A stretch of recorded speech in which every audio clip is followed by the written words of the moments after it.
Dear Lewis Hamilton, welcome to Ferrari. Hello, everybody, and welcome to the Blatantly Biased Racing Podcast, where we're going to talk about things such as Lewis Hamilton and Ferrari. How are you, Casual? Well, I was exhausted yesterday because this was the first weekend that I have covered since till December. I didn't realize it was this exhausting. I don't think it used to be this exhausting. Maybe I'm getting older. I've gotten 3 months older, and that's a bit too much. But honestly, I had a good time. The race was fun, and finally F1 is back. It was nice to see a few new names, and most importantly, Lando Norris will be the world champion this season. That will piss a few people off. I think it's just more tiring because there's a lot more going on now.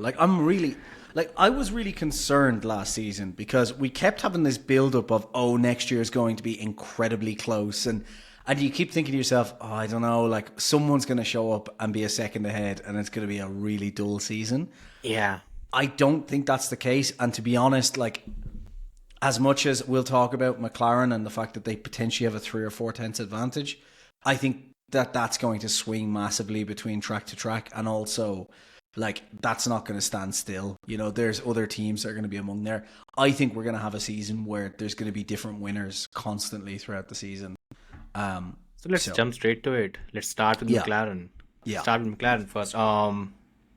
Okay, so first of all,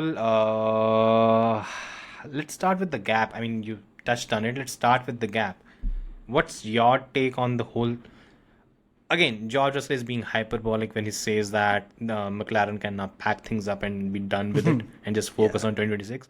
That's a bit too much. Yes. But that 3 tenths that Lando gained on Max and almost everyone in that third sector, that's a lot. That's actually a lot. See, this is the thing. This is why I don't think it's going to be like that at every racetrack. But I think that touches on why McLaren could be really ominous this season, which is like, I think their race pace in normal conditions is going to be problematic. And I'll explain why in a sec. But the 3 tenths advantage, I'm not sold that is how big of an advantage yet, because like you said, it was all in the final sector. Like, the other drivers were very, very close the whole way through the laps. Like, you're talking within a tenth the whole way through. It's not even entirely in the final sector. It's entirely the last braking point, traction from there until the finish line. That's it. Right, okay. 3 tenths from that. That's stunning. So that's basically one's tire's gone. There's 2 ways you can look at that. The optimistic way or the pessimistic way. The optimistic way is what I'm thinking, which is like, that's all just in tire wear. And basically, it seems to me that will come down even without upgrades, just as basically the other teams figure out their tire wear. Clearly, McLaren is a step ahead of everyone in that. And there's certain things you can do in setup to kind of get on top of that. So I think even if they can bring it down, we've talked about this before, even if the other teams can get within 2 tenths, 2 tenths is close enough to where a driver can make a difference in Formula One. Like, we've seen that a lot. So anything over 2 tenths, it becomes like, okay, well, this is too big now, you know. But 2 tenths is kind of that sweet spot. Margin of error. The only thing that's ominous is the tire wear in the race as well. As the stint went on, McLaren just started pulling away very quick, you know, with the amount of tire wear they were able to save. And I think that's going to be the biggest problem. Like, if the teams can get on of, I think getting on top of it for a lap will be something they can do, but they're going to need to bring some sort of upgrade to get on top of it over the course of a race, because we could see many situations, and we saw a few last year, you know, where McLaren were kind of shit at the start of a stint or right alongside Red Bull at the start of a stint, and then they get into the stint and boom, they're gone. And it seems like that's bigger this year. And if that's the case, we could see situations where, like, you know, Max Verstappen's leading for half the race, and all of a sudden, like, the race finishes with Lando 20 seconds ahead. It's like, what the fuck happened? So, yeah, that's the pessimistic way of looking at that, I think. Okay, there's one thing that a lot of people actually have forgotten. Last season, in this very race, in Australia, McLaren was third. McLaren was on the podium, and Lando was, I think, in qualifying, he was 2.5 tenths behind Max. Yeah. And this was pre-Miami upgrade Pre-upgrade, yeah. Yeah. McLaren. Yeah. So McLaren have tended to do well on this track anyways. And if they've pulled out 3/10 supposedly since last season on Red Bull, that's a 6/10 swing. Mm-hmm. Understandable and maybe even acceptable as well, to be honest, because by the time the season ended last season, season ended in Abu Dhabi last year, the gap between Lando and Max was around half a second, if I'm not wrong, in qualifying. So 3/10 is still workable to a certain extent. Also, what it also shows is the track kind of works for this kind of car. Mm-hmm. There are a few other things I think I think it's still early in the morning, so maybe you've not seen it. FIA has already clamped down on the flexi mini DRS. Just to point out on that, like people were pointing out, I think wrongly, the gap there. I know, but gap it's not is their legal. fault. It's Auto Race's fault because they've used the incorrect image and Because the actual gap itself is legal as long as the gap doesn't. Yeah, the gap doesn't. As long as the gap doesn't move when it's not opening or closing, the gap is legal. So people were like, "Oh, look at that gap! That's ridiculous!" Like, no, they're all allowed to do that. Yeah, that's fine. That thing is fine. The problem that has happened is FIA had those cameras and whatever inspection was going on in Australia. Apparently, there are a lot of teams that are doing this. I've gone through a bit of the data and it's a bit weird. Apparently, every team has almost similar. So ideally, what should happen? What should happen is if there is a mini DRS in place, your speed with DRS and without DRS, the gap should be a bit less. Yeah. Right? Yeah. Comparatively, than it is the norm. Of course, yeah. Yeah, but there even are a two kilometer things. or two, like not a huge amount. But But the thing is, the percentage should be different. It should be, if it is 10-11%, it should be 8%. Right, something on those. So for instance, if without DRS it's around 300 kilometers, with DRS it is around 330. That's a 10% jump, and that is the norm. That's what we've seen in general. So yeah, at the upper end, it can be 12 or 16 at certain tracks. It depends from track to track. Yeah. And also depends from how much the wing is big or small. That's what you should say, sorry. Not the track, the level of downforce of that track. So obviously lower downforce Barcelona tracks. it will be more. Yeah, Monza, it'll be very little because they're wearing... Yeah. It's basically nothing. So the thing that again, there are two problems. One of the biggest ones is that it was a wet race. So we don't really have the exact thing to actually go back on. So we are just going on what the FIA observation has been. Apparently, a lot of teams have the mini DRS in place. Yeah. Which team, again, they've not pointed it out. But if you are looking at mini DRS and flexi-wing, the only name that comes up is Rob Marshall. Because of his wizardry. And if there is a track where mini DRS would actually have an impact, it's probably a track like Australia, where there are far too many, you can say, long straights. Basically, it's you just have to, you can say long straights. Let's just keep it simple. Let's be honest as well, though, like at Australia, I don't think it's a huge deal though, because you have the DRS open at basically every straight. So but if you are in the lead, that's where it helps, right? That's where it helped Oscar. Yeah. In Oscar in Baku, by the way. Yeah. So maybe not. We'll have to see if. Again, there's never a silver bullet as such. It's the entire package. And one thing Dr. Obbs is pointing out quite a few times, it's the geometry and design of the brakes that McLaren seems to have, which is, first of all, it's a work of art. And maybe that is playing a role in helping them enhance the tire life. Yeah. Also, if you remember last season, there was this talk about water flowing through the tires or whatever it was in Brazil or something.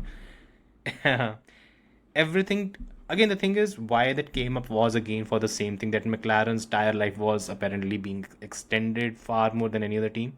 How there will be a few interventions, I feel, in the first 9 races, because look, 3/10 out of the blue in these prescriptive regulations, genius work, but who knows? I don't know though. Like the thing is, like, so if you look at Ferrari and Red Bull, right? the reason for the tire difference between McLaren and them is fairly obvious to me, because it's like it's just all to do with suspension and downforce to the rear, because both of those cars have like been very unstable in the rear. You've seen like Max kind of twitching, the oversteer back goes out. Leclerc's talked about, and so has Hamilton talked about, how the back is a little bit twitchy, but they can handle it, like that kind of talk. Yeah. And most of the deficit in tires that I heard about this weekend was in the rear tires. So therefore, like, it seems pretty obvious to me that it's like, okay, McLaren, who's the most stable of them in basically everywhere, obviously isn't sliding around at the rear, and therefore they're not damaging the rear tires as much. So like, I think it's just down to platform. Like I think that the other teams, the media and fans love to be like, oh, well, if they're ahead, they must be cheating. And it's like, there must be some trickery here. And I think it's like, no, these guys just have clearly made the most stable platform, which means that, you know, it's easier for them to manage the tires. And this is exactly what Horner also pointed out. He said the same thing, that the McLaren is the most balanced car. Yeah. But he also pointed out one more thing, and I don't know if he was hinting at something. He said that usually what happens is, if you have a car that is great with tire life, it tends to take some time to warm the tires up. Mm-hmm. He said, but the McLaren warms the tire up the best, the fastest, and then it keeps the tire life as well. Yeah. And he said, which is somewhat strange, but good job for them. But good job to them. And again, you can make of it what you want. It's honestly, but still the first race of the season, and that's the best bit, isn't it? That is a better argument, because like I said, like if someone said to me, oh, well, the tire life is wild, they must be doing something. I think, like I said, that's fairly easily to explain, because it's like, platform's balanced, they're not sliding around. Like, that's it. Heating them up is a bit of a different one, like, you know, but then we've seen things where we've seen in the past, like, teams being very effective with the brakes and stuff to warm things up, you know, like balance kind of plays a role here, isn't it? Yeah, but also like bleeding excess heat from the brakes into the tires and stuff like that. We've seen them do that. Yeah. So that could explain a lot. Like, if they've figured out some way, like, again, this is the thing. If they figured out a way to do it, the question is always like, is it allowed within the regs? And for me, I guess, right? I'm sure there's no such thing on that front where you can. As far as I'm aware, there's not any like really overbearing stuff on that. But look, if they figured out a way to do that, to bleed excess heat off, that could also explain like the traction in the last corner. Not only the extra grip they have on the tires, but also the fact that their brakes are far more efficient. And as Dr. Obb said, if their brakes are really efficient, perhaps it's all just in terms down of to the fact. in terms of cooling, by the way, the entire geometry, again, it's very intriguing, and and how detailed that they've done it. And there was a comparison. Apparently, Red Bull is also they've done a very intricate job as well on that front. Again, all of this from Dr. Obbs. Follow him. Subscribe he's to great. him. Brilliant, He's really good. brilliant. Yeah, really good. And it's just that, for me, the best bit is the fact that if you can just pull out 3/10 in that, your entire lap time is made through that particular section, which is astounding and brilliant as well. There was one more thing which I checked, again, me being a complete moron. I checked last season's telemetry as well for McLaren, and even last season Lando was making up a 10th on Verstappen in that same zone. So maybe that is something that is inherent, and it has maybe just gotten magnified because the other cars have regressed and McLaren has progressed. Maybe. The last thing I'll say on this as well, for anyone who's like, oh, well, 3/10 in a prescriptive regulation is ridiculous. I did kind of warn about this last season when we were talking about like this season and in the preview. I was like, the reason everyone's so focused, like Mercedes, you kind of go, well, they'll either be good or they won't, because Mercedes have been all over the place, right? But when we were looking at Red Bull and Ferrari, specifically what I said was, they have to change their suspension, not their suspension, they have to change a lot of their mechanical platform to get on top of balance. Yeah. And that can either go really well or really wrong, whereas McLaren can just keep going on, where they were. So it may be that McLaren has actually only gained like a 10th, but the other two teams, by changing things around, now are kind of a couple of tenths down, and have to gain on where they were because they've changed so much. Yeah, exactly. And the gap between Red Bull and McLaren is not different from last season either, isn't it? Yeah, it's just the same. And this is the thing; it's like they've had to change their mechanics and then layer performance on. Yeah, So like, whereas McLaren didn't have to change mechanics, so they can just keep layering on performance. Exactly. So I think it's not. Like, if anything, I'm surprised it's not more. Yeah. You know, like to an Is extent. it? I'm actually not, and I don't think. Again, there's been a lot of doom and gloom, illogical in my view. Yeah. And I think there are a lot of people that are actually overestimating the kind of advantage that McLaren has. At least for now, I think I might even be proven wrong by. I Again, think, China look, is we've also a got- McLaren track. Sure, So, yeah. Like probably China, beyond that. probably not. Beyond that, yeah. Japan could be Things quite change. good for them. Bahrain, I think we'll get a good picture there. You know, there's a few. Bahrain, they're usually terrible at. So, like, if they're blitzing at Bahrain, then that should be a pretty good sign that they've. Yeah. Like, the thing is, they were terrible there in 2023 and 2024, but then that's all And pre-upgrade. 2022. So, and 2022, but it's all pre-upgrade. So 2021. Yeah. Yeah, they've never won a race there, by the way. no, they've always been McLaren terrible. hasn't. So if they're smashing it there, but look, I think we'll get a really good picture over the next 5. We've got 4 races. Four Left races in the 5 next weeks. 5 weeks. Yeah. So we'll get a good idea of what's 100%. going on, you know. But I do think, anyways, I'm now slightly pivoting towards Lando Norris. Apparently, he now knows how to get off the line properly. Didn't lose a place. I was a bit nervous for him because him not losing if he had lost this race, in Australia, first race of the season, there were many points where last year's Lando could have lost and fumbled things Yeah. one way or the other. He could have fumbled a bit when Oscar started. Okay, yeah, by the way, we will talk about the team orders as well. That was fucking stupid, but we'll get to that. I disagree. Anyway. Then that would be fun. Okay, so first of all, when Oscar was closing up, Lando kept things under control. Also, Lando, throughout that first stint, he was managing things a lot. It's not like Max was hounding him and Oscar was faster. It was him managing things and just taking things forward. Then you had Oscar attacking. Then ultimately Oscar made a mistake. He was out of contention. Then you had the spin in the wet, which again it was bound to happen. It could have happened to anyone. It happened to lots of people. Yeah. Making the right call at that point. And then, even at that point, again, there could have been a lot of indecision. There was none.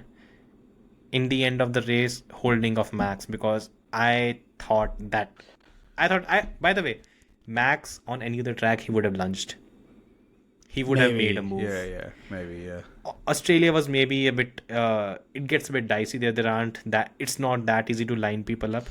On any other track, Bahrain, he would have. There were options. I think if he had any other track where there's runoff, I think he's going for it. Yeah. But I think he probably is quite aware, like, of the difference and the fact that, like, as I spoke about before the season, like, he's in a different position this year. He's not, like, being chased from behind. He's now chasing.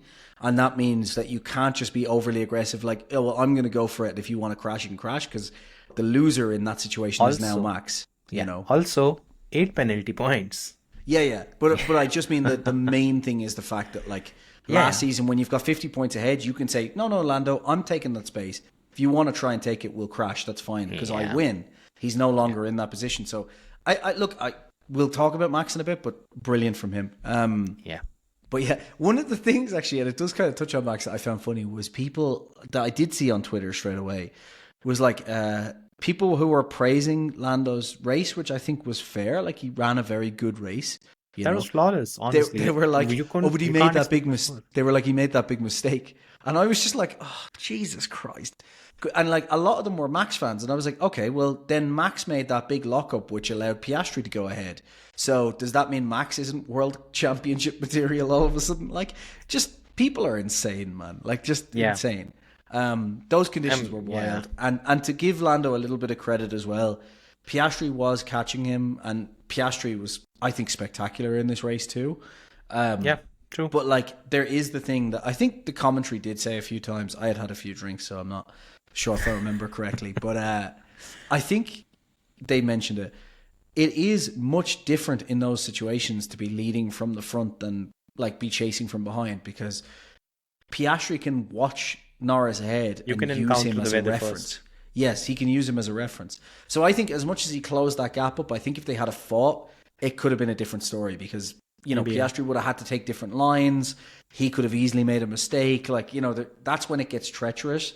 And I think you can easily go, oh, but look, he was way faster. It's like, yeah, but he was chasing. He's not checking the lines. And the moment he tries to pull out to check a line is the moment when things can go wrong.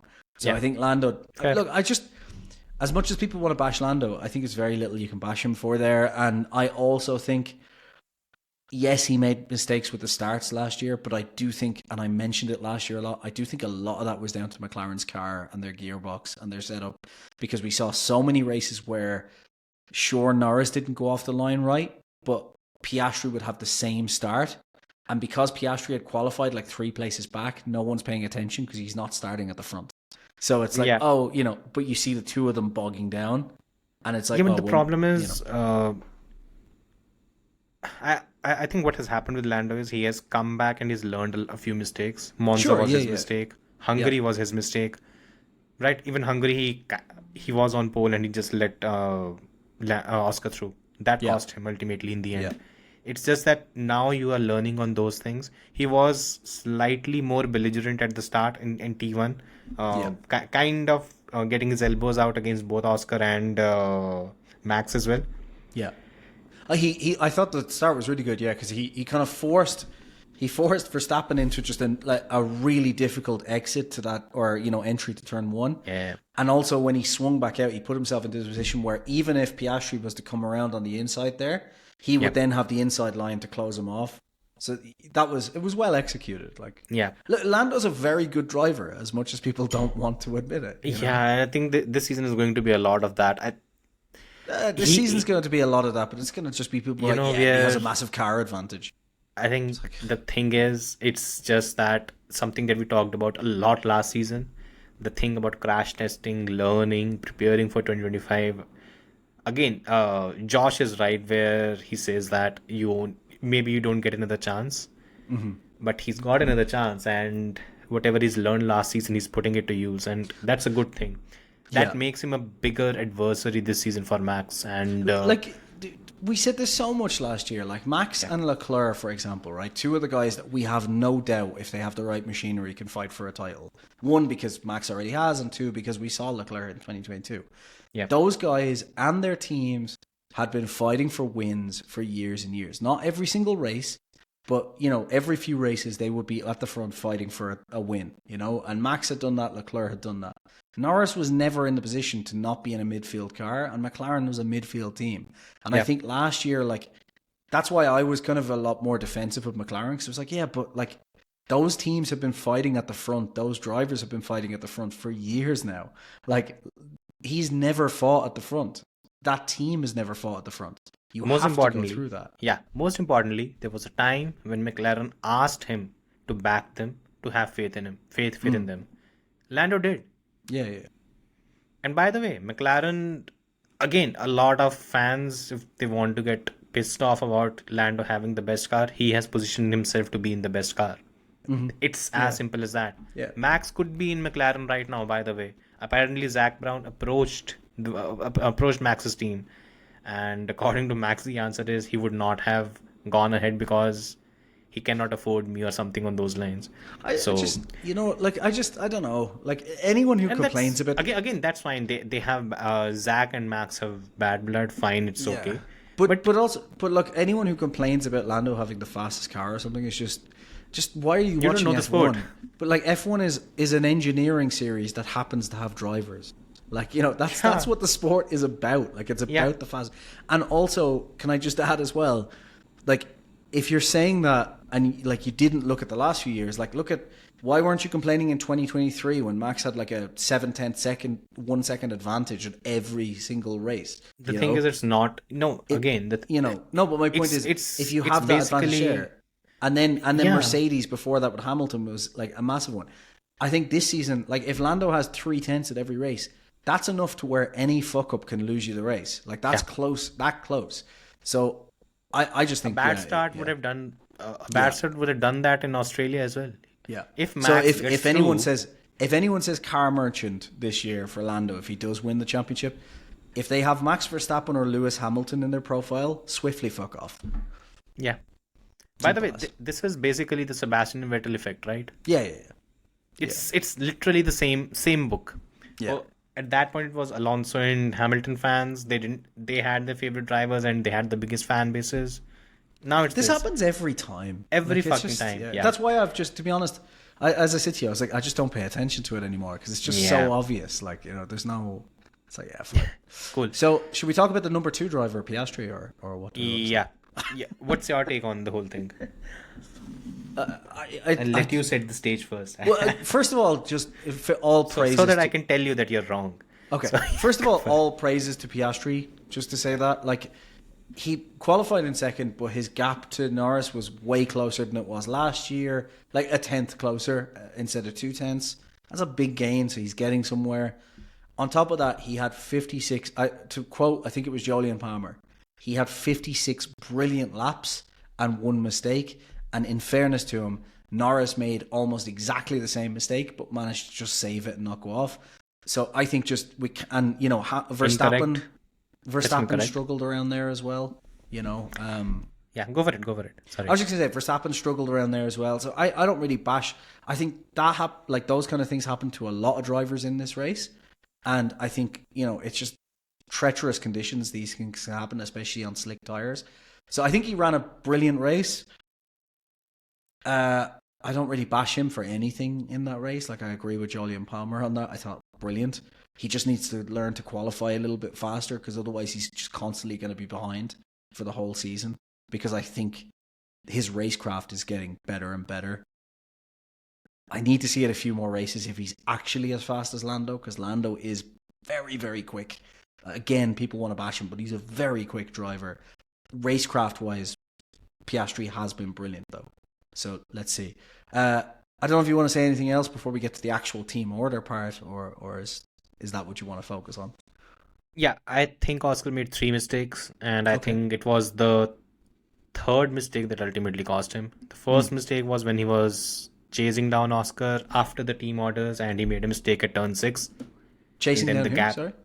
Lando, sorry. Oh, He was okay, chasing yeah, down yeah. Lando, and it was turn 6 where he kind of put basically the point where Alonso also crashed. That Yeah, zone. yeah. So that's where he dipped the wheel in the gravel, and from that point the gap kind of ballooned out between him and Lando. The second mistake was the first trip to the gravel. The third mistake was the second trip to the gravel Yeah. when he beats the car. His teammate did not. His teammate was right in front of him. He did not. And his teammate was the first to the scene. Yeah. It's just I think the team radio kind of rattled Oscar. It doesn't happen often, but I think it rattled him because it was the desperation of, okay, Lando's gone off, I've also gone off. Let me try and take advantage of it and jump him. Yeah. If I jump him now on track, I'm golden. I can win the race. Because otherwise, he would not have been allowed to race him. Yeah. And that third mistake is why I gave him 5.5 out of 10 in driver ratings, and a lot of people are pissed off. Yeah, I can imagine. But ultimately, look, if you're supposed to finish second and you finish, ninth, what do you expect me to do? Yeah, And somewhere down the line, you made a mistake. It is the case. I get it. There's no other way. I get it. I think I wouldn't be that harsh, but I understand the reasoning. You know? Like I'm not going to argue with you on reasoning because it's fair reasoning. I just think I don't know. Like this season's going to be interesting in one thing, which is there was a lot of praise last year for Piastri, and people kept saying like, oh, he's going to be destroying Norris, and I think perhaps it's only you and me because I haven't heard anyone else talking about it. I think people just massively underestimate how fucking fast Lando Norris is, and I think like unless Oscar can be in those positions where I think Oscar's a little bit more aggressive in terms of how they race wheel to wheel. I think he's going to struggle there. But I also think the other thing he's going to struggle with is I don't think this Lando Norris this year is going to allow anyone to just push him off track. Like, I think he's going to be far more aggressive. We've seen Lando be aggressive at points in his career. Like, Austria, he wasn't willing to back down.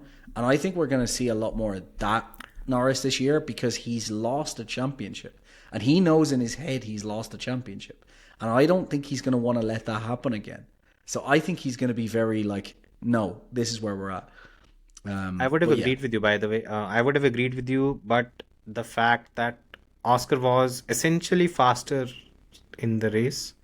It's it's maybe the first time I've seen them in the direct duel where Oscar has been faster than Lando. Yeah. I want to see that in The normal thing is, conditions. it's first time in 2 years that this has happened, which is drastic, by the way, for the standards that Lando has maintained. Yeah. Maybe I'm jumping the gun here, but I think we are going to see a title battle with both the McLaren drivers, and Max would be there.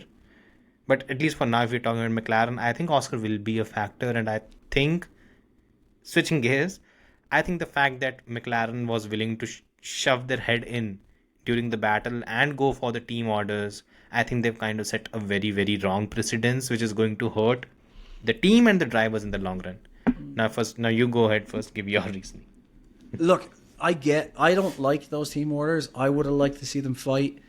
I don't think any fans want to see team orders ever, because it's just like, why would you want to see them? But if I'm honest, like, I think it was the right call for McLaren to make, because realistically, if the two of them had started getting into a fight there, we saw how treacherous it was, and Max was like sniffing around the whole time. So, like, I think they would have ended up with maybe a 210. Like, one of them would have gone off, one of them would have held, and I think it would have ended up, instead of having a 1-2, which they could have had if for Oscar's mistake, they could have ended up with like a 2 and a 10. Imagine if Max had won that race because the two went wheel to wheel and a mistake was made. Or worse, in those sort of conditions, they both go in the gravel, like, and you start your season that way. This is the thing that we were shouting at McLaren for last year. It's like, no. You need to make these tough decisions. You can have two number ones all you want, but when it's a situation where everything could be lost, you have to make those decisions, and they didn't last year. And I think it was the ideal call, and the way it was handled was brilliant. There was no bullshit. It was just hold positions. They came over the team radio. Of course, Oscar's going to be pissed. Of course, fans are going to be pissed. But if they want to win a drivers' championship this year, they have to get themselves in that position. And to be honest, if Oscar wants to win a drivers' championship this year, he just needs to fucking qualify better. Like, you know, like, he's like, this is going to keep happening if we have situations like this. No, the problem is, next race, we suppose Oscar is quicker, or suppose the roles are reversed, and McLaren again just jumps in and says you cannot race, and we end up with an Oscar Piastri P1, a Lando Norris P2. As long as it's raining or there's some sort of circumstance for it. Do you think McLaren does things with this kind of nuance? The one that you're presenting right now? This is my point. This is the thing that people like. To be fair, as I said, in that particular situation, it made perfect sense. If this they just team brought in papaya rules. Sure, yeah. But in that situation, it made perfect sense. Do you not think? Like, if they start doing it every race weekend, if it's like a clear track and they're 20 seconds ahead of Verstappen and they go hold position, obviously they were 16 seconds ahead. Sure, yeah, but it was in that crossover tricky conditions, period. I understand. But it was that. also in that crossover period where if they start fighting, they're fucked. Like, it would have made a huge. I think it was pragmatic. I think it was the right call. I don't think, like, we'll talk about this again. If they start doing this every weekend for no reason, like, other than, oh, we're just favoring Lando now, or we're favoring Oscar now, I'll be like, okay, this is bullshit. Like, what's going on The here? problem is, you've set a precedence, right? No, the next race, set a precedent for a very specific situation. Again, you can say that, but the problem is, in the driver's head, they are also now confused. They of course they would be, for sure. And the thing is, this title battle is going to feature both drivers. I don't see a scenario where they Oscar set this precedent last year in Hungary, so who cares? I just worry that they're going to find themselves in a fix the way they've just jumped in the first race. I don't know. You don't, because, and the biggest problem is things are going to heat up. They are not going. Mark Webber is in Oscar's corner, and he will tell him that, look, this is your opportunity. That's it. A driver who has lost a championship in the last race of the season knows that you don't get the opportunity again and again. Yeah. And I don't know. Okay. Like, from Oscar's point of view, I agree. Like, this is a terrible precedent to be set, right? From Oscar's point of view. But from McLaren's point of view, this is a very specific situation that they had to hold out for. I agree. If we start seeing them do this sort of thing, like, at just any track in any situation, then it's bullshit. Especially if they go back and forth, because it's like, no. If you're going to Again, start doing perfect this, scenario. you pick a Next driver. race, China. Oscar is leading. Lando's behind him. He's closing up, and McLaren doesn't intervene, and Lando jumps him. And then Oscar comes back and says, "What the fuck is going on? No, Why that's was fine, I told to hold position?" Because there's no crossover period. It's not wet. It's not treacherous situation. Yeah, it's My point is, like, no, I get what you're saying, but like, I just think in this specific situation, they made the perfect call. Because if they had to let them fight there, they potentially could have thrown away an entire race, you know? And Oscar, they need to sit Oscar down and just go, look, this is the situation. And if he doesn't like it, then tough, like, you know, make sure you're ahead in future. That's it, like, you know what I mean? This is the thing. So, like, I don't know. I think, like, the team orders, like, and I think fans are going to say stuff about this all the time, because you'll see fans here that like.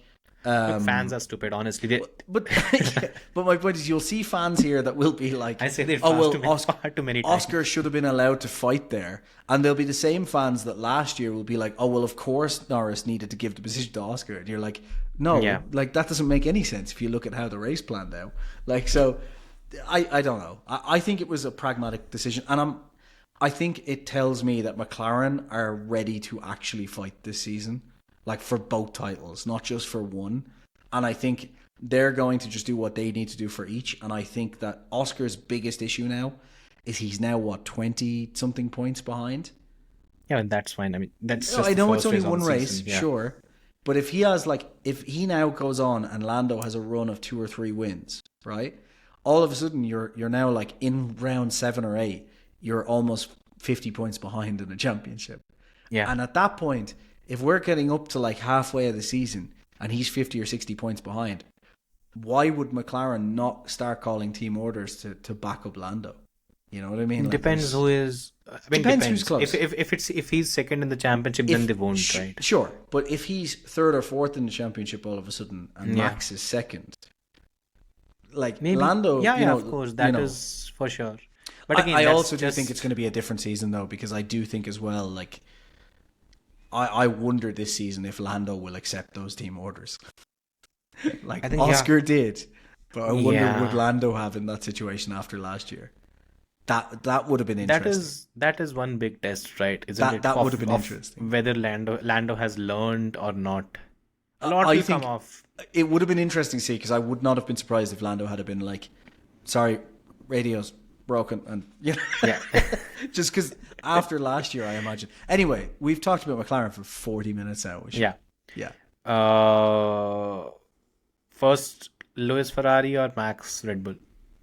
I guess Max, right? Next competitor, and then okay, I'll start with it then first. I'm not going to talk about Max first. I'm going to talk about Red Bull, because again, proclamation. I think Red Bull is literally sleepwalking into a pro Max Verstappen era where they are basically backmarkers. I think they're positioning themselves in that particular area, because what happened with Liam Lawson, don't stop shitting on him. It's not his fault anymore. No. How many more drivers are we going to put in the other car and them not having any clue what to do with this, and them looking mediocre, and then them moving into the other car and being better? Racing Bulls were in top 10 or something, and Lawson was in top 18. He was last year in Racing Bull and he was neck and neck with Yuki. None of this makes sense, and I think the problem with Red Bull is there is too much tunnel vision, too much focus on Max, and it's going to hurt them. If any, like I tricky conditions played a part, but like remember his Zandvoort run. This guy can drive in tricky conditions. Yeah. So this is someone who did not test either in 2023 or 2024 and came in and was on the pace. Yeah. They're making him look bad, honestly. This is not Lawson's fault. This isn't. Yeah, I posted something. Let me see, where is it? I think I posted something here about this, because I remember someone giving out to me about it. I think it was for qualifying, when I said something about Lawson. Oh yeah, Lawson is a quick, adaptable driver. Obviously, he's not the next superstar, which a couple of people from New Zealand and Australia got annoyed at me about saying. All I meant is I don't think he's the next Leclerc or Verstappen. I think he's a very capable driver. But I think that Red Bull should start getting nervous now that they've built a car that only Verstappen can drive for the 7th year running. Yeah. That's my big concern. Because, look, I mean, like Checo underperformed last year, right? Massively. He deserved to be changed. It wasn't working, right? And I think his confidence was just gone anyway. And as soon as your confidence is gone, we've seen that with Ricardo. It's like, it's so hard to get back. So I think that's just that.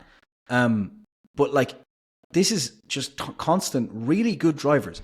One of the drivers finished P4, ended up being P5, but Albon in a Williams. He's a very, very capable driver.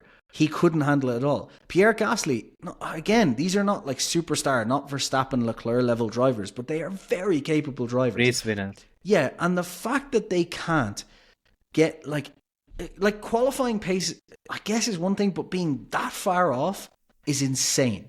Like, it's ridiculous. They're driving two different cars. Yeah. This shouldn't be happening. Like, I mean, if you're doing something like this, just give them a Toro, give them a Racing Bull. Yeah, that would have been better.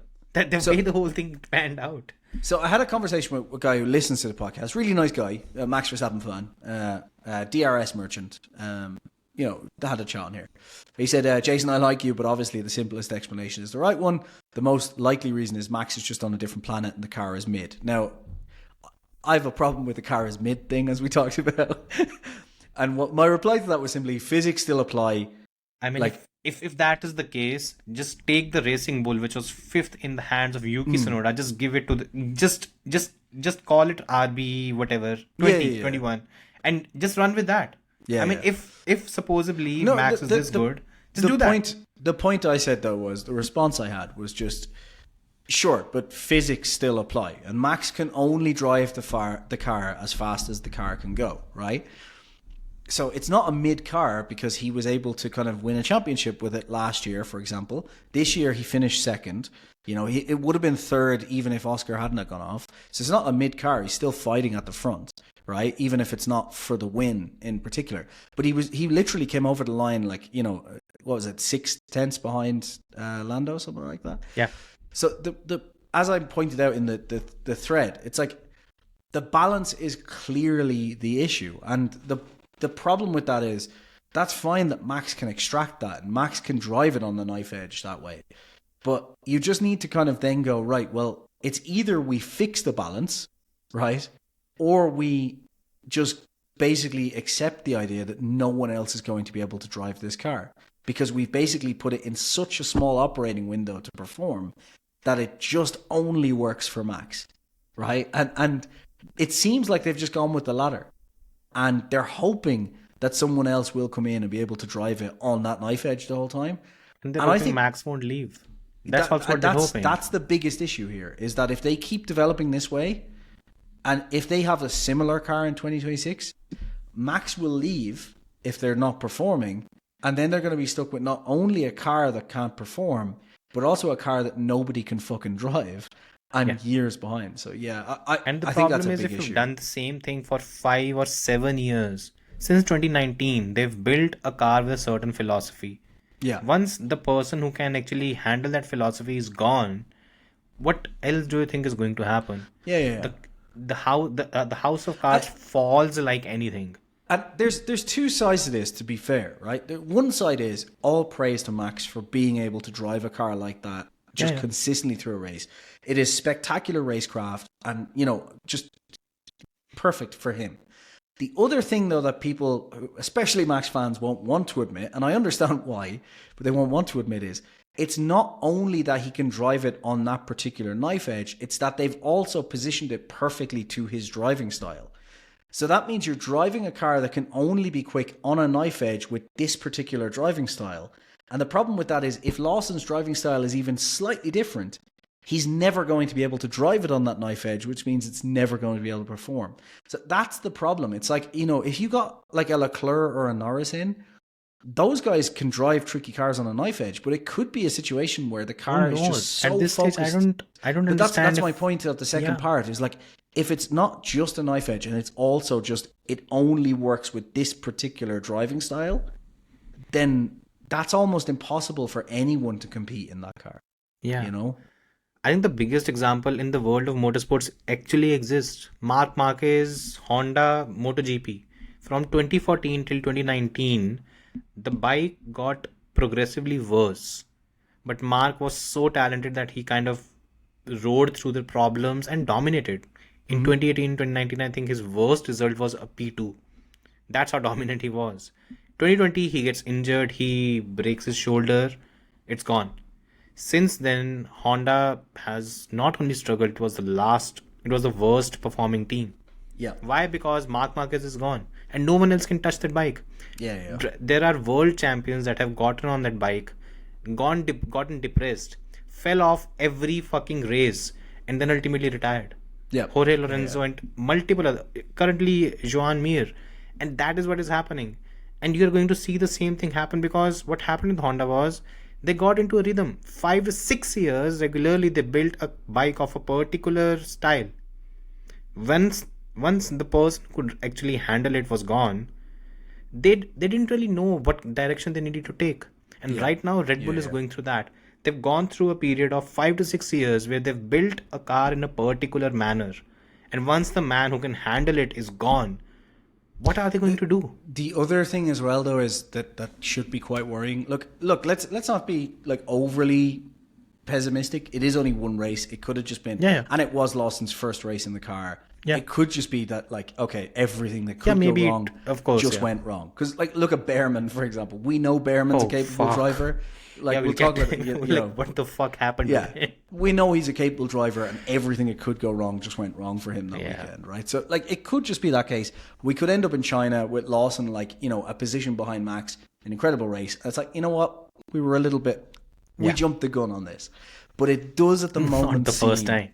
No. But it does at the moment seem like they've built that car. And my concern is not just for the second driver, but also for Max. Because if they've built a car that is that tricky to drive, I think we could see a 2024 situation once again where at certain tracks, even with Max driving, it'll be like P6, P7 at best. And that could be the championship gone. Just, you know, because it's a completely different situation to last year. Max doesn't have 5 or 6 races at the start to build that gap. So if he's finishing second or third and he's like hanging on there, and then all of a sudden there's a run of tracks where he's like P7, P8 because the car just can't get into a working window, that's it. Championship over, you know, like done. Well, for Max at least, anyway, not for everyone else. So I think, it's going to be really interesting to see how the season goes. But in terms of just driving, masterclass by Max, I think. Spectacular race. Just for any fans of his, you can bash the team without bashing your driver. Like, stop being so fucking sensitive. So at least in the last week or so, whatever feedback I've heard and whatever comments Max has made, according to him, the balance is there. Balance is not an issue for him anymore. He's been very, very clear about that. For him, the thing is that he feels that performance needs to be added. Okay. Lawson also said something similar, where he said that balance is not an issue. The car works fine. He said, "I'm just not fast. I'm just too slow." Yeah. And go for it. But the problem with that is, it's like, clearly Max was fast enough, so I think it's just, again, to get performance you need to drive it in a certain way, and I think that shows it's still too kind of slanted just in Max's. That's fine, but that's more of a case of the car being very sensitive, like Alex Albon used to put. It's not an issue of balance where the front and the rear, they just don't align. That's mainly where the balance things comes into the picture. Let's see. So that's one thing. And okay, according to Helmut Marko, usually I try to take whatever Marco says with a pinch of salt. Even if you don't want to, you end up doing that recently. But his view is that the car that we have right now, it is a step forward. And he was, again, very, very informative interview in general. What he said was that we are currently we expected the gap to be around 5 tenths. It's around 3 tenths for us, which is good. He also said that within 3 to 5 races, we are currently working on it. The balance is not an issue anymore. It's tire wear and its performance. And in 3 to 5 races, we expect to be on par with McLaren. Okay. Well, that'll be interesting. Yeah. The last time he said that was last season after Zandvoort.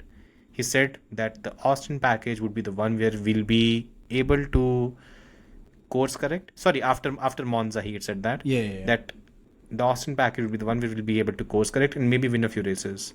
Mm-hmm. And they did. And they did. Yeah.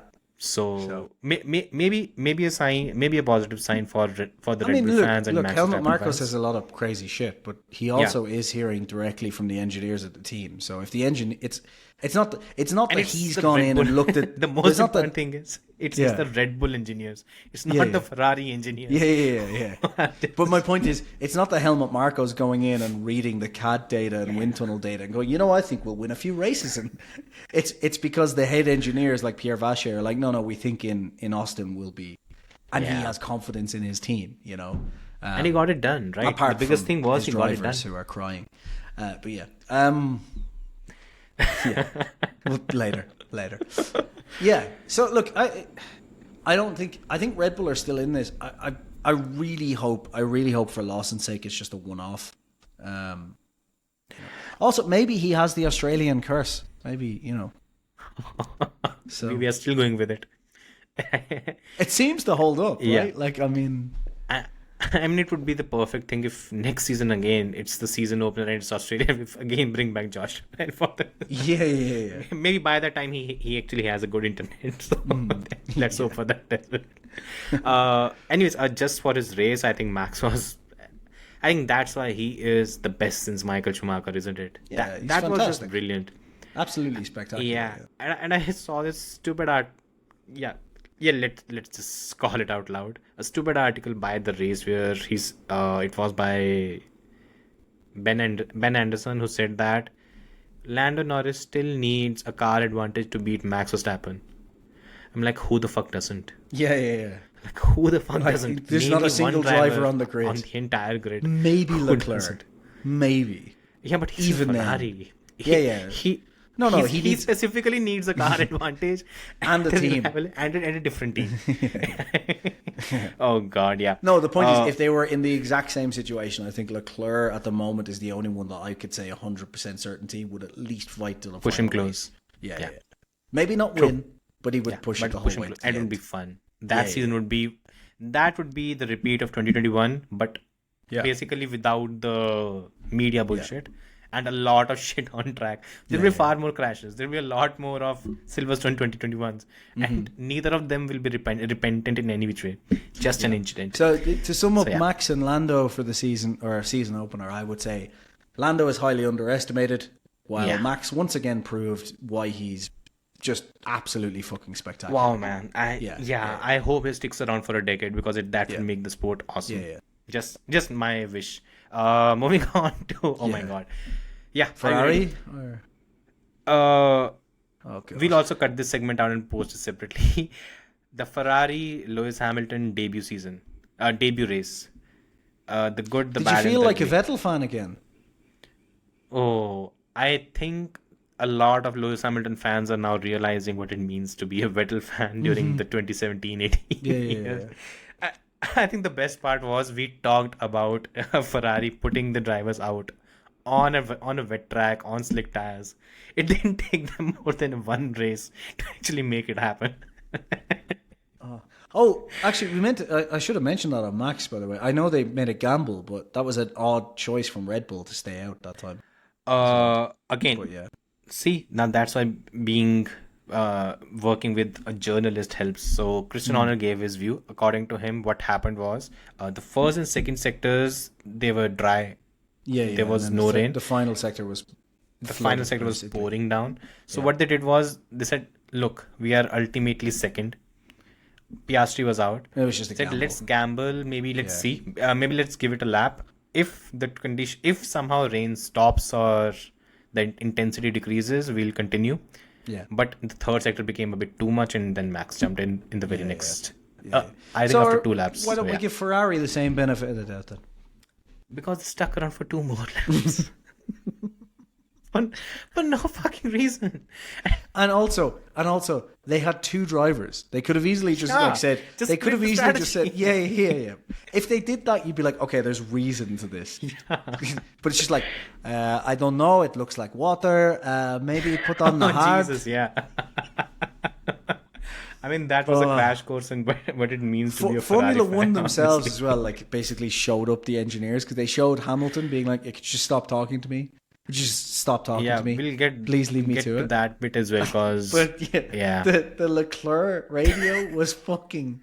That is one for the ages. And Leclerc's response as well was Let's so add good. to the words of wisdom. Wisdom, yeah. It's like, oh What else my. are you supposed to say? Yeah, no, but like the fact that was like you're going 200 miles an hour, and he's like, yeah, let's add that to the words of wisdom. Like, just, it's just so good. Yeah. I mean, obviously Leclerc would be thinking like, this is just the first race of the season. There are 23 more. Do you think Leclerc's looked at this like now and just gone, why am I still here? Like, I think he does it every time that it rains. like, I think he does surely- it every time it rains. I guess he's probably thinking to himself, right, maybe they'll build a fucking decent engine for 2026. Like, maybe that's it. But like, apart Yeah. from that, like, he's looking at it going, right, oh Jesus, okay, McLaren are the favourites in winter testing, but like we could be the outliers. Where everyone, like, we look really really good. They show up to the first race, and it's like, Yeah. what the fuck happened? By the way, first day, the FP1, FP2, the car, again, my view and whatever I heard from others as well, the car looked brilliant. Yeah.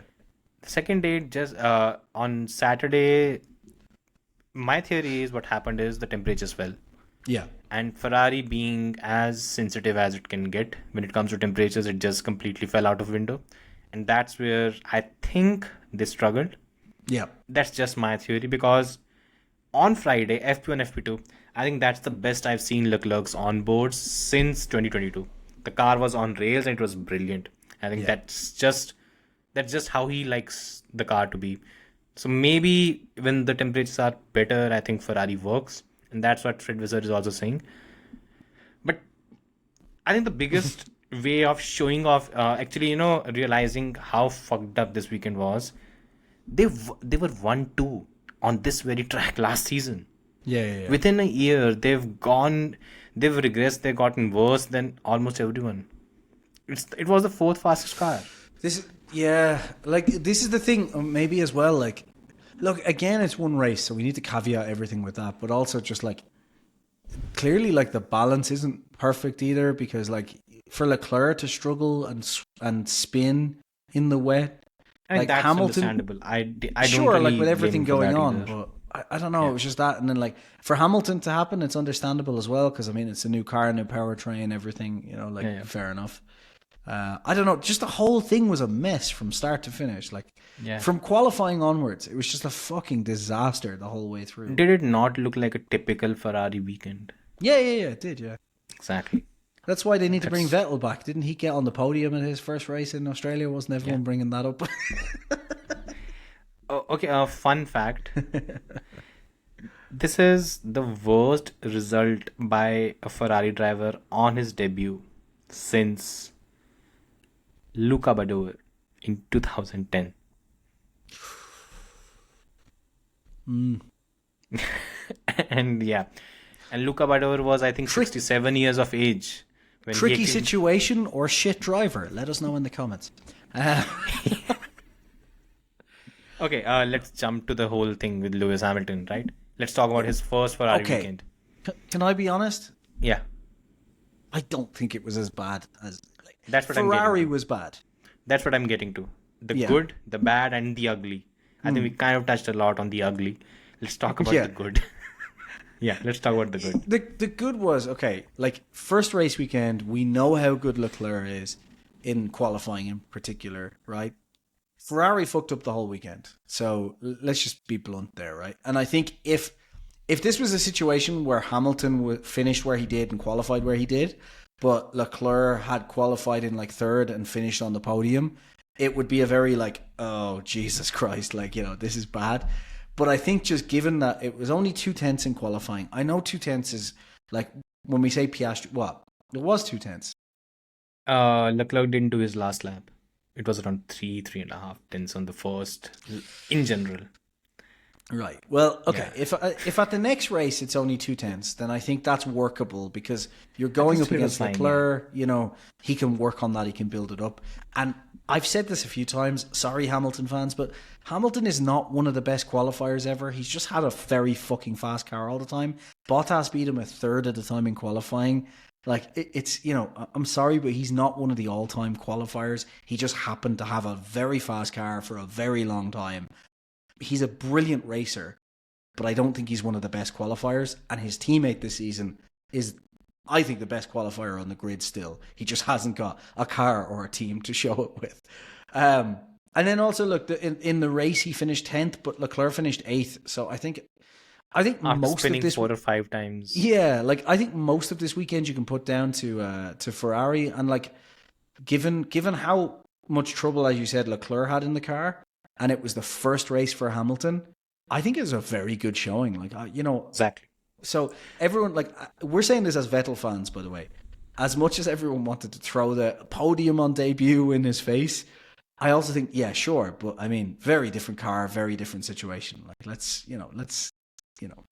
Yeah. very different situation. And that's fine. I mean, Yeah. I think the whole first race, I mean, Michael DNF'd in his first race, so Yeah. even that's there, right? These shit happens, like, yeah. Yeah, I mean that's I think for me the good bit was I don't there were moments where Lewis actually was faster than Leclerc during the weekend in FP1, FP2. They were, I mean, not in general, but there were moments where he could.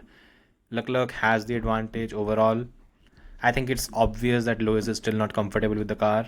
Yeah. It's very obvious, especially in the fast speed section. You can see it on the telemetry. The problem for me, okay, we'll get to it a bit later. Just on the good bit, he did not make any mistake in terms of spinning or anything. I don't know if he was driving right? well. No, Lewis didn't. Leclerc Yeah, did Lewis twice. definitely spun, no? I'm sure Lewis spun. I don't think so. Leclerc did twice or Yeah, thrice yeah. even. Yeah. Yeah, 2 or 3 times, yeah. Yeah. It's just that he probably took the first weekend as the one where he'll just drive within himself and make sure that the result, whatever it is, it comes. Things would have been a lot different if the car was as good as it was on Friday, because then he would have been shown up a bit, right? So that didn't happen. I think he missed an opportunity by not finishing ahead of Leclerc when he had the opportunity. Ideally, he did. He was ahead of him. He didn't do that. So maybe that's there.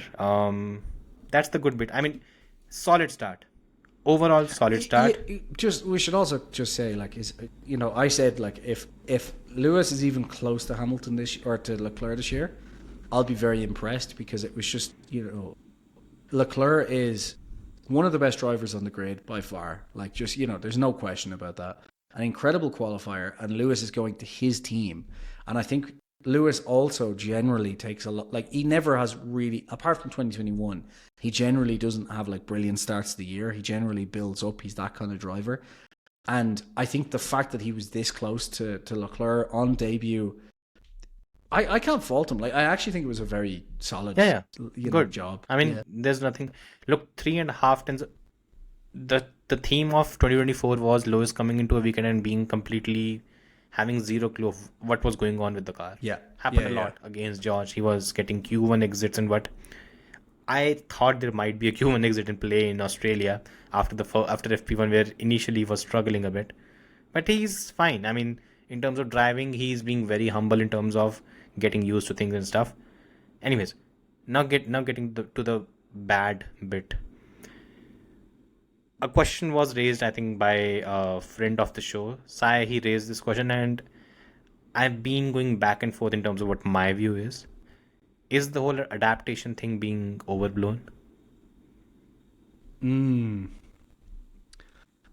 I would say potentially in terms of aerodynamics, because I think these cars are now hitting the ceiling, and I think they, apart from the Red Bull, I think they all drive kind of relatively similar anyway. Like, not like, obviously that's oversimplifying it, but yeah, I think like this isn't a situation where the cars are going to be drastically different from one another. So I think there's that. However, where I don't think that's the case is I do think adapting to a new PU, especially after driving Mercedes power units for so long, is really difficult. And the prime example of that is like, yeah, Carlos had that little bit of torque oversteer or torque, jump, and it spun his car. And we didn't see that from Hamilton. So look, I just can't fault him. And I don't know if the adaptability has been overblown, maybe, but I still think like we saw other drivers adapting to cars. Like Carlos is just the perfect example. You know what I mean? Like, so no, I don't think it's been overblown, to be honest. But it's also one race. Let's see.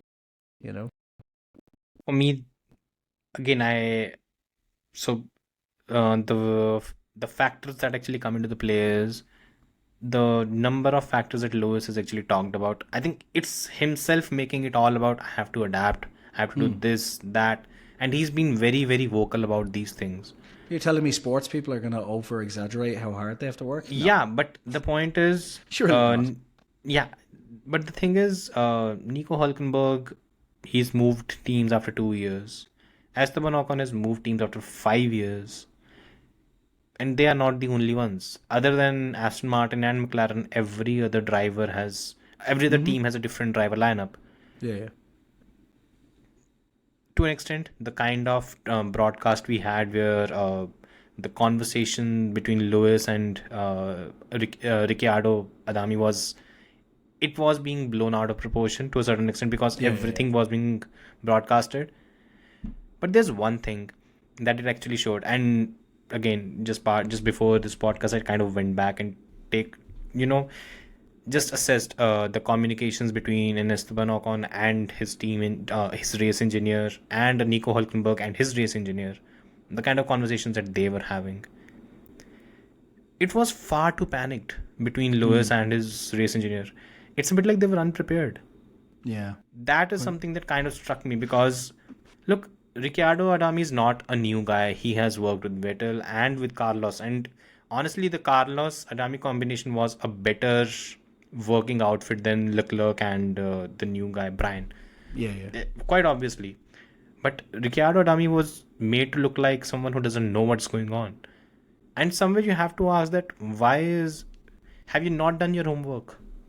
Because I did not see any of this stuff with either Hülkenberg and Ocon. Yeah, but this is Ferrari we're talking about here. So Ferrari don't do homework. Yeah, but the driver does, right? No. That's the bit. No. Because imagine if Ferrari has the fastest car right now. I think what we learned this weekend is that Ferrari doesn't have a strategy team. They just had Carlos Sainz. So once he's gone, they're done. Yeah, that's it. Oh God. Yeah. I mean, I for me, think the Carlos whole thing clearly was had buttons in the car to like tell them which things to go on to next, and he's just like, yeah, I'll just exactly. It's like what it comes up on his screen, lap 25. What tires should Leclerc go on, Carlos? And Carlos is, Yeah, pretty much. Carlos is picking the wrong one, by the way, not the right one. It's raining. Put on the hard tire. Why are we going on hard? Yeah. Oh, anyways, I think for me that kind of seems a bit like that. Okay, you want to learn, and I think he's mentioned this a lot of times where he said that I like jumping into the deep end, and again that's fine. But if this was a race, assuming if Ferrari had the fastest car here and Leclerc ends up winning, and you're not even in top 5, and a lot of time this conversation blows up. Because look, if a race engineer is saying press K1, he's saying that because he knows that is the more efficient way to do things. It's as basic as that. Yeah. And he said it quite a few times. It's basically Lewis is missing out on something. A tenth or so over a lap, maybe. But the thing is, he's missing out on it. Yeah. And you don't see this kind of stuff from other drivers. And I don't know, it's just... Imagine if he was in a car that was fighting for a world championship and he's taking this long to adapt. It does not look good. Let's see. I think let's see in a more straightforward race how it goes, because That's where for me it'll be like if it's a situation like this is why just credit to Lewis for this one because it was a tricky race and he ended up in that situation. Wasn't far off Leclerc. It's fine, but like I know this sounds strange, but I think in a more straightforward race we'll see how bad that difference could be because the point is like in a tricky race, Leclerc breezed past him twice. yeah, like in a That tricky was race, my not point a- is that a lot of the situation is just the driver feeling out the track. And clearly Hamilton was doing a fine job of that, right? Yeah. In a more straightforward race, not listening to your engineer, losing a couple of tenths because of engine modes, that's when we'll see like, okay, Leclerc is now third and you're 10th and now it's a fucking problem. Yeah. But for the moment, I don't know. I think it's his first race. I don't want to be too hard on him. I get your point if there's other drivers and stuff. Yeah. But it is. I think we Shouldn't always Lewis need to, Hamilton be asserting himself in the team? sure, but we also need to caveat that this is Ferrari, and Ferrari is where world champions go to have their dreams broken. Yeah. And on that bombshell, let's talk about the rookies. Yeah.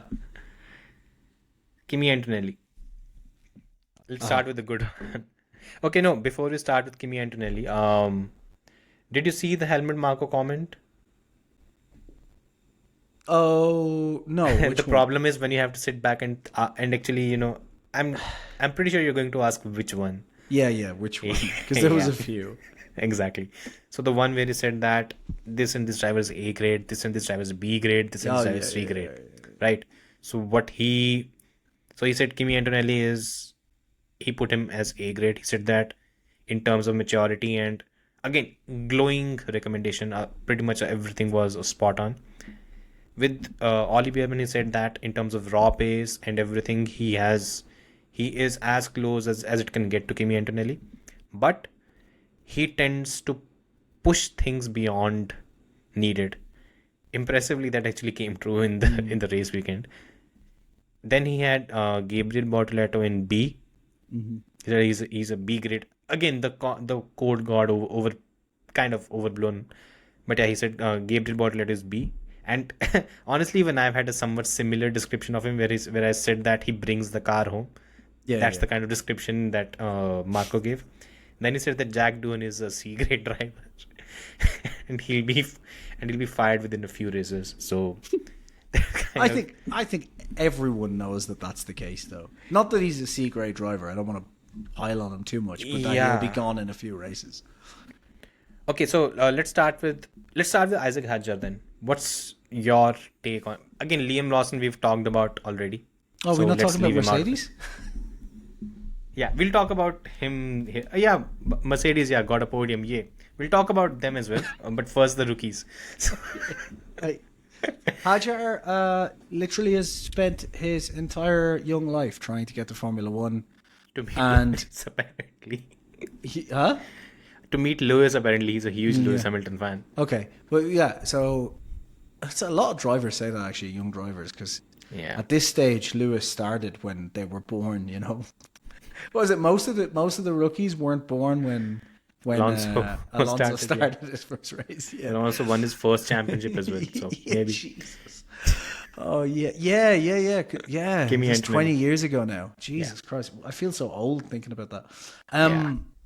Yeah. So Hadjar, look, he got upset. He's a 20-year-old kid who's just spent his whole life trying to get to the point. He doesn't even get to the fucking 5 red lights, and he's also. Yeah, Can I he just did, point out, yeah. like I can just point out as well, they're like piling on. Like Helmut Marko was like, "Oh, it's a bit embarrassing and whatnot." It's like, well, yeah, because he's driving for the team that fucking kicks people out halfway through a season. Of course, he's not going to want that situation. Of course, he's going to be upset. Like, who gives a shit? Like, I don't know. Like, Helmut Marko is the guy who brings these guys up. Like, that's his job basically. And like the fact that he piles on his own drivers like that is a bit embarrassing, to be perfectly honest. It's like You're literally 470 years old. You haven't had a good pick of drivers since Verstappen. It's been nearly 10 years. No, it has been 10 years.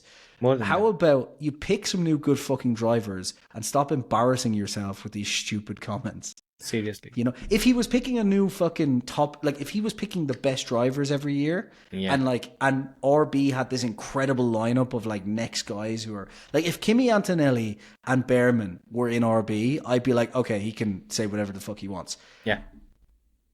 You They're pick not. these drivers. It's embarrassing. Like, you've had a shit junior lineup for the past fucking 10 years. So how about you stop quoting on fucking kids crying a little bit because they've had a fucking terrible day that they've planned for their whole fucking life. Grow up, take your eye off that ball and put it on the correct one. You stupid old bastard. I'm not a huge fan of Helmut Marko. I think he basically, as far as I'm concerned, Helmut Marko picking drivers is like a magic 8-ball. He just basically like shakes an 8-ball and it goes, yeah, he'll be decent. Throwing shit at the wall. Yeah, because like literally, See what sticks. Yeah, like everyone talks about, oh, he's this brilliant. He's picked 2 good drivers out of like 100. And actually, sorry, he's picked more than that, but he's given away ones that were good. So he's actually lost more good drivers than he's picked. No, what way am I trying to say this? He's got 2 good drivers through to the actual program, and he's lost all of the good ones. He's not great. Like, I don't know why. I think the best example of this is His just best go pick through. was Christian Horner. Let's be honest here. honestly, Like- yeah, exactly. That's And he spent 2024 trying to get rid of him. yeah. Yeah, The brilliant old job. man has lost it and needs to go. I don't know why Seriously. people defend him. And I Yeah. honestly, I'm not attacking him for some of the stupid, like, you know, his Mexican comment or his racist comments and stuff. I could care less, right? He just did a few again, by the Yeah. way. Well, I could care less because for me, when someone goes, he said something racist, my thinking is old white guy says something racist. From Who Austria. would have seen that fucking coming? Like, yeah, from Austria, who have a specific history and that sort of thing. But like, you know, like I kind of expect to hear that. I'm like, yeah, fair enough. Like, who didn't see that coming? But the fact is, your job is to pick good drivers. And your driver choices over the past fucking decade have been embarrassing. Far more embarrassing than Hadjar crying a little bit after the race. So shut the fuck up, you one-eyed old bastard. There. Coming back to the rookies. Yes. Sorry. Yeah. I agree with all of it. I mean, I went it out yesterday. I don't even want to talk about Marco anymore because he's a bit of a piece of shit, honestly. He just, And- but like, it's just, I can forgive someone being a bit of a piece of shit when you do a good job, but he's not Yeah. even doing that. Like, his I think last the picks best were Nick example DeVries. is- How the fuck do I, because he turned around, I remember he turned around and bashed on Horner for like sticking with or Ricciardo. for picking, it was Ricardo and also Sargent. And it's like, weren't you the guy who pulled DeVries in after one race? Like, fuck off. Like, come on. Oh, Yeah. I don't know. Anyways, Yeah. Hadjar, leaving the crash aside, first impressions. He was close enough in qualifying to Tsunoda first race. Like, I think it was a good, like, there was so many people making mistakes. Alonso fucking crashed on that track. Like, you know, just Wait, whatever. Since Alonso has actually come out specifically, I mean, you cannot stop that man from being petty, by the way. And I love that. At 43 years of age, he's as petty as people get. Yeah. The race is done, and within 30 or 40 minutes, he goes up to Instagram. Specifically, it's a one-word quote or something that he puts in his story, and it's basically the Aston Martin going over a ton of gravel that actually bottomed out the car. It caused the crash. He says that, yeah. I love Alonso. Please never Yeah. leave. Yeah. He's so good. Oh, I miss Vettel because Vettel was just like very well spoken and would chat about things brilliantly. I love Alonso for just stirring the pot just constantly. Yeah, he's just amazing. It's amazing. By the way, And one of the apparently- rookies. Yeah. Oh, by the way, apparently Alonso was so pissed. I think I wrote about it that I didn't expect him to crash out this early. Friday, and he was asked, okay, so what's your view of the car? I'm not going to tell you anything. We just come here because this is mandatory for the next 24 Fridays. I'm going to come here and give you nothing. That's so good. It's so good. And poor Lawrence Huerta was trying to extract some droplets of information from nothing. Nothing. Yeah. Oh, he's the best rookie on the grid. Best rookie on the grid. Yeah. Right, anyways. rookies. Behrman. Yeah. Don't know what the fuck was going on, but Haas was a mess anyway. And the fact is, he got through the race. He didn't crash in the race. I think the only rookie who didn't, right? Yeah. Him and Antonelli. Kimi. Yeah. See, this is the thing. It's Jack Doohan. Where did he qualify? He qualified P14, but he was throughout the race weekend. He was actually faster than Gasly. Q1 faster than Gasly, FP2 faster than Gasly, FP3 also. Yeah, he got screwed when Lewis spun. That's where Lewis spun in qualifying. Yeah, Q2. Not in the race. Right, yeah. Never mind. In Q2, Lewis spun and Doohan had to lift off and then he got eliminated. Yeah. I knew. I was like, Lewis definitely spun this weekend, but I was just in the wrong session. Right. Look, Doohan could be quite good, could be quite impressive, but I have to bash him because I want Franco Colapinto. The problem is he's your solid... he's not a Max Verstappen or a Kimi Antonelli, but he's basically of the mold of a Gasly or Ocon, Albon, Sainz. He's like a solid midfield driver. Yeah. And by the way, Ollie Oaks, the Alpine team principal, came out and said that, I think it's been unfair on Jack where we've been responsible for him being piled on by this much pressure. I know shit, Sherlock. Now you realize this thing. That's all that said, and I agree. Put Franco Colapinto in the car, please. Yeah, I'd love him. Just because I'm now, a Colapinto if there fan. is one driver who would be shitting his pants, it's Pierre Gasly. Because Jack By the way, Netflix, if anyone has not seen it, Flavio Briatore is sitting and Gasly comes in and just, shakes his hand. And what did Flavio say? I thought you were a wanker. In fairness, I still think he is. But anyway, I'm not a huge fan of Gasly. I mean, what his point was that I thought you were a shit driver. That's what I wanted to say. Yeah. Who says that to a driver you've retained for the next season in front of cameras? And Gasly was uncomfortably just standing there laughing because Flavio Briatore says that. That's who says that. Yeah, that's the whole thing. And I think Flavio absolutely wants Franco Colapinto in that car race. 100%, without a doubt. Especially now because Williams is fast. Yeah. And maybe they might. That's going to be the issue for Doohan, I think, because even if Doohan just does. If Doohan does a respectable season where he's kind of coming home and he's a couple of places off of Gasly, but my those couple is, of places if are he like out-qualifies Gasly in the next two races, what the fuck is going to happen in that case? If he beats Gasly in the next two races, which Gasly shouldn't feel safe because Flavio is not one to make, comfortable, responsible decisions. He'll just walk into an office and be like, okay, we're not scoring points. Who's fastest? And it'll be like, Doohan, Colapinto, you're in the car. Yeah. I don't know why he's Russian, but, Yeah, it's okay. It would simply be like, remember I told you I thought you were a wanker? Yeah. I was right. Yeah. And now I'm ejaculating you from the team. Yeah. So anyway.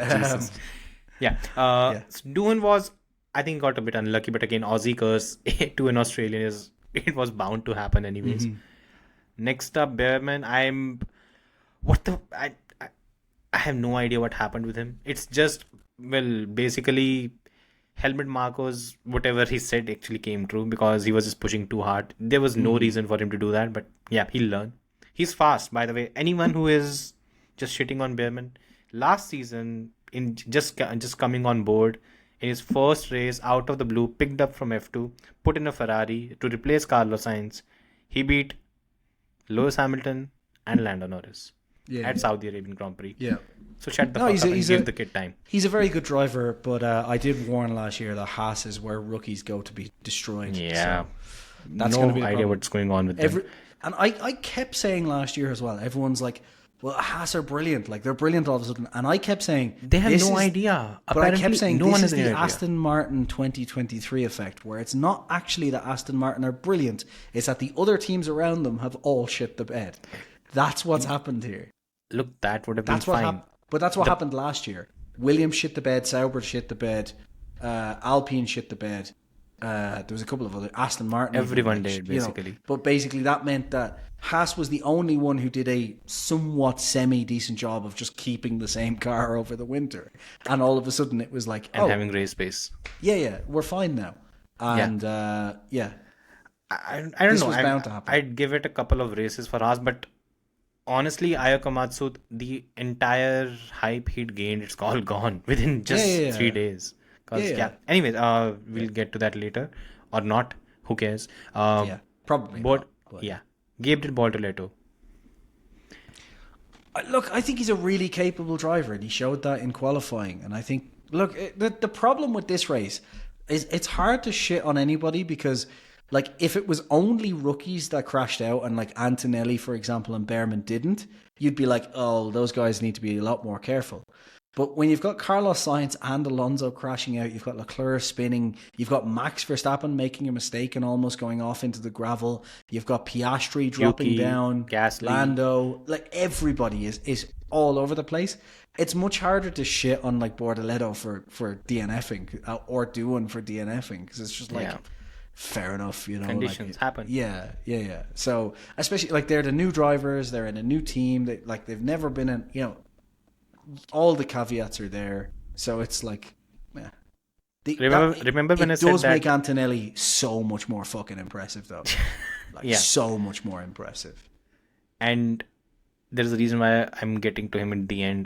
But Bortoleto, he has a mouth on him as well. I mean, that was a nice comment. That was good, though. He basically said that, okay, Marco has a few drivers. I beat all of them when I came here. Either I'm better than them or he just doesn't know what is actually going on. I know, you know, this is coming from a huge Nico Hülkenberg fan. I think I wouldn't be surprised if Bortoleto actually beats Hülkenberg over the season. Yeah. I will be, but yeah, we'll see. Yeah, I won't be. Not in terms of points, but in terms of, you know, out qualifying him in general and stuff. Because we're he's only going to grow by from points. That's it. Okay. because I think it would be tough for Sauber to actually get any more after the way they've done this season, this race. Well, Sauber's already outscored 2024 Sauber. Yeah. That's what. And by the way, I pissed off a lot of people a lot of Lewis Hamilton fans apparently when I said that this was why Bottas was fired and Hülkenberg was picked up. Yeah. So yeah. Which rookies left? Kimi Antonelli. Okay. You know what my initial reaction after watching that race was? I think George Russell needs to call Lawrence Stroll right now and switch teams because that kid is fast and he's way too fast. The problem is, in that race, as soon as Kimi Antonelli got free air, he was faster than Russell. And not entirely, but there were quite a few laps where he was quicker. He was even faster than Max at some points. And later in the race, when he jumped Alex Albon, he was quicker than Russell and catching him when the checkered flag fell.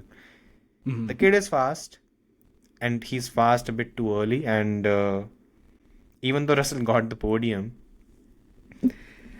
I don't think he got any attention for the fact that he actually dragged the Mercedes to a podium. I don't think anyone cared. The entire focus was on Kimi Antonelli, and that is actually a bad thing, to be honest, if you are George Russell. Because first it's Lewis, then it's this. There's no point. Yeah, like this is the one thing, isn't it? That like George is just in that tricky situation now because, like you said, like in the 3 seasons together, Hamilton beat George by a couple of points, right? But realistically, for the majority of their time together, George had better. Yeah, and like even that couple of points, like one of those is for a DSQ. Like he had the DNF at Silverstone. Like if those things didn't happen, he would have been beating him by a decent amount. George is an incredibly impressive driver, and for some reason it seems like even at Mercedes he doesn't seem to get the praise that he deserves for like these incredible and even now in this situation, George qualified well, finished well. In the exact, like one position higher than he probably should have because of Piastri's mistake, right? did everything he could with the car underneath him in that situation. And all everyone's going to focus on is Kimi qualified like P16, was it? P17? 14. Yeah, 16. You're right, Right. 16. And finished 2 seconds Fourth. off behind him. You know, like, obviously he would have been a lot more than 2 seconds if it wasn't for the safety cars. You know, all those caveats are there. But that's all everyone's going to focus on. And I think that's going to be a problem because even if George like beats Antonelli the whole season, I think people are still going to be like, but like, you know, Antonelli. Yeah, so for George, it's kind of lose-lose this year. Unless Mercedes are in a situation to be a bit closer every weekend and George can actually fight for a title, because that could be the only thing that would turn everything around, you know. My worry is that the ceiling that Kimi Antonelli has is higher, and that's the big problem. George Russell could become the next Daniel Ricciardo. Yeah. And that is and he is not sensible enough to actually see where the wind is blowing right now, because look, it's basically Toto has already adopted Kimi. Yeah. I think he's stayed at his house for far too many years now, apparently. A lot of Lewis Hamilton fans again got pissed off at that this is maybe not ethical according to workplace manners or whatever. I don't know. They find reasons to get upset for a lot of things. Over everything. But I think it's basically the whole Max Daniel Ricciardo thing replaying itself at Mercedes now, because this is not good for George in any which way. This is why George needs to like really win a title or something this year or next year. I'd say just move. I think he should start talking to Aston Martin. Why wait? Just better to jump the gun yourself. Because look, his contract is coming to an end. And by the way, why the fuck have they left him open? The only problem with that is everything next year is an unknown. And if George was to jump to Aston and Mercedes miraculously were the dominant force next year, he'd literally get himself in a Ricciardo situation, and it would be a repeat of the Ricciardo situation. Jumping from team to team. He'd be driving a new car. Yeah, that's true. One day that car works. And when it works, no other team will actually come close. I think he can afford to wait till next season, but the only problem is if Max dives next season, that's going to fuck up. Exactly. Right now he has the leverage because he can do it.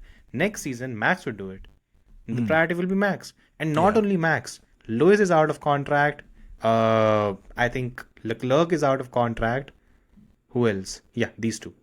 George is, by the way, out of contract this season, and Mercedes is letting it be. I am slightly surprised why that is happening. I don't understand like the whole. It seems the same amongst most of the F1 fan base as well. Like that just thinks it's similar to Lando in a way, but they just think that Russell's like a really just not a great driver, and I don't get it. He's been spectacular for his whole career. And what everyone does is they go, hey, look at those 3 mistakes he made in these 3 Grand Prix. He bottles it every time. And you're like, what are you talking about? Like, for every one of those mistakes, there's 10 times that he's done something spectacular. And it just gets overlooked.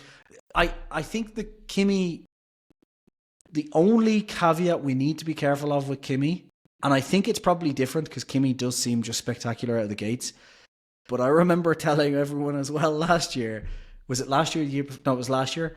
Be careful thinking Piastri's ceiling is like going to be massive, because like it slows down the arc, you know? Like, so Kimi could be getting spectacular. And as soon as he gets close to George, we don't know what the ceiling actually is, you know?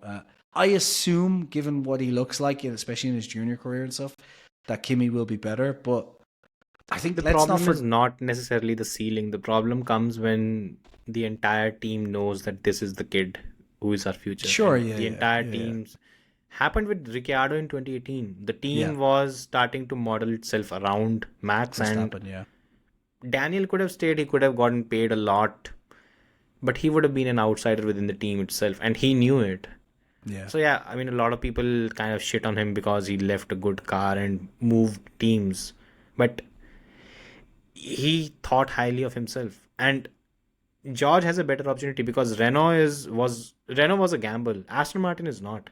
Aston Martin will come good at some point. I'm hoping they have everything in place. So he should dial. He should give a call. He should give a call to Fernando Alonso because I don't know. Actually, Fernando might not be happy with George coming over. Yeah. But I think something he needs to do because If without that, I really don't see where it's going. It's such a shame, isn't it, that Lance Stroll exists, because otherwise you could have an incredible lineup there, you know. Such an I'm just looking. Yeah, like just completely exists. He's such a waste of human skin. Like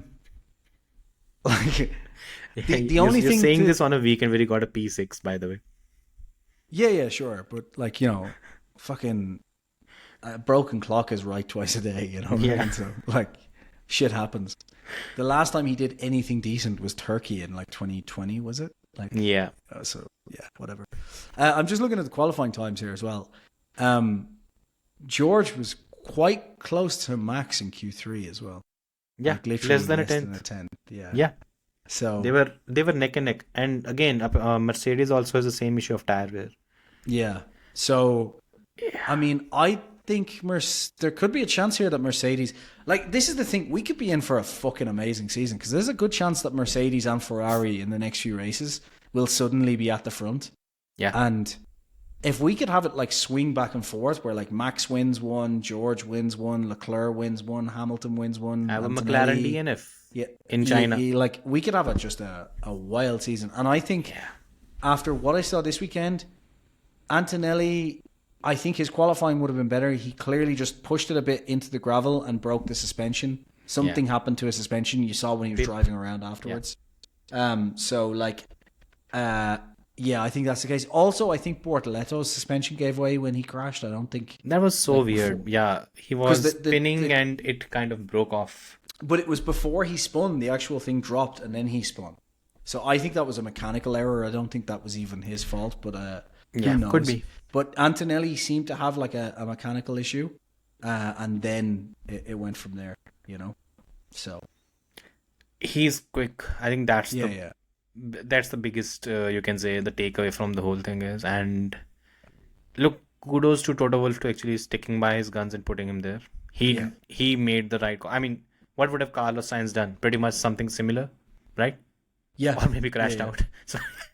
So probably it's a better thing that this happened. So we've kind of subsumed the Kimi Antonelli and Mercedes thing together.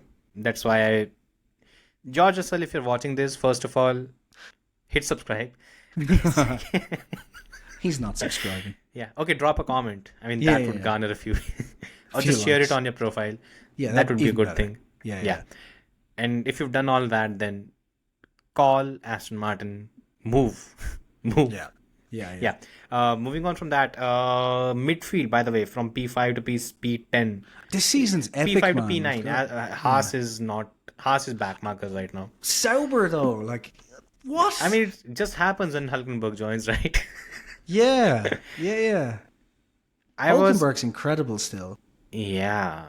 I mean, again, I'll reiterate, I think Bortoletto might end up beating him. I won't be surprised. But Sauber is now P9 in terms, ninth fastest car, which is good. Sauber is ahead of Ferrari in the standings. By the way, Kick, if you saw, the Kick put a social post, Kick is better than Ferrari.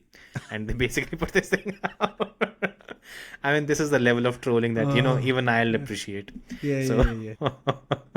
Yeah. By the way, Williams P4. P5. Yeah, that changed. Brilliant. By the way, a statement from Alex Albon. Again, a similar nonsense, by the way. The entire focus on car. Yeah, let's get to it. What the fuck is James Walsh doing? What is up with him? Did you see the social media post that Williams put out? Yeah, he did an interview, him and Albon. They were talking about him and Albon joined F1 TV for the post-race show. No, and that's fine. But they were talking about the Carlos Sainz strategy thing. Yeah. If Carlos did not give strategy, what would have happened?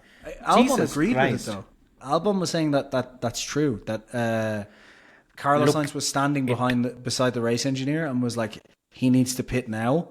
And Albon was like, my thinking was to stay out. And when Carlos was like adamant, we decided to pull it and we came in. And it worked, So I don't know. Like, I just. But the point is that it was okay, fine.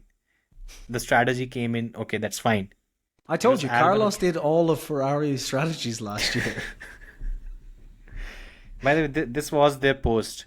James debriefs our Australian Grand Prix as Carlos Sainz and our team helped Alex to P5 in Melbourne.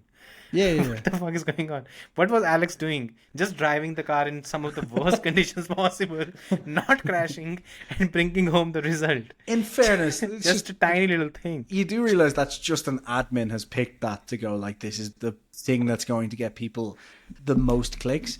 And it's kind of proving correct because look how annoyed you are. I mean, it would have been fine, but look at what James Walls is talking about. 90% of the conversation was around Carlos and 10% around They are Alex. sexual lovers. We've talked about this. It's fine. Sexual loves. What other loves is there? Actually? Platonic. Yeah. Yeah. Anyway, Non-consensual. That's a strange word. Yeah, I think for Alex it's a good thing. At least for now, he's laid down a marker and maybe something he can build on. Where was Sainz behind him before the issue anyway? Sainz right? was P9, and he also qualified in P9 only, if I'm not wrong. And Albon was P6. Albon was Sainz qualified P10, Albon P6. Yeah. So, what was the difference in qualifying though? Because it is his first race. 4 tenths. 4 tenths, if I'm not wrong. 3. 3 tenths. Yeah. Something I like mean, that. honestly, Not bad. No, you know. But the point is the number of people who are actually just writing off Alex, and See, it this is shows that he's still decent at least. But didn't we talk about this last season? That is like, this is the one I'm going to be so interested to see because Alex Albon has been spectacular, but his benchmarks have also not been great. And now we're getting to see a proper benchmark. And I think even if like, I'm not expecting Albon to beat him every weekend, obviously, because, you know, Carlos Sainz is a very good driver. But if Albon can even stick like alongside, or if the two of them are very close for the whole season, it'll definitely up my rating of Albon, because it's like, okay, right, he is actually a brilliant driver. Because I rate Carlos Sainz very highly, you know, as a strategist as well as a driver. Racing Bulls as well. By the way, another Italian team doing basically what the other Italian team did and fucking up Yuki Tsunoda's race, because Yuki was P5. He ended right in the Does it gut. not rain in Italy? And we recently had a race wash out because of rain, if you remember. Yeah. The flooding in Imola. So, Yeah. Oh, I mean, that's where Faenza is. Apparently, maybe, look, if that's the case, maybe they should just pit as soon as it rains. Because it's going to rain. But I don't get it, because that was a brilliant race from Yuki. Him being P5, and it actually led to a very impressive dig by Zach Brown, where he said that, Yuki Tsunoda should have been in Red Bull right now. Horner has a way of doing some very strange things. Something on those lines. So stirring the pot.